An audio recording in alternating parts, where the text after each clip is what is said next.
So let's check it out कि CFP की eligibility क्या होती है। सबसे पहले तो एग्जाम्स देने की एलिजिबिलिटी होती है 12th स्टैंडर्ड पास करना पड़ेगा आपको।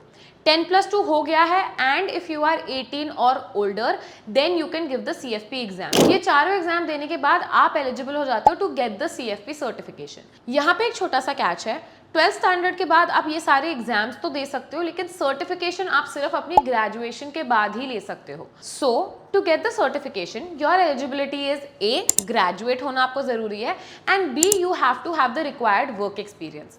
अब ये वर्क एक्सपीरियंस क्या होता है? You have to complete 3 years of experience in the following industries. या तो फाइनेंस इंडस्ट्री में कर लो, या इंश्योरेंस, बैंकिंग, म्यूचुअल फंड्स, इनमें से कोई भी इंडस्ट्री में आप 3 साल का वर्क एक्सपीरियंस गेन कर सकते हो। अगर आपको 3 साल का वर्क एक्सपीरियंस ज्यादा लग रहा है तो आप 1 year work experience under a certified financial planner और अ क्वालिफाइड CFP जिसके पास सर्टिफिकेशन है, उसके अंडर अगर आपने 1 साल का वर्क एक्सपीरियंस ले लिया तो भी चलेगा।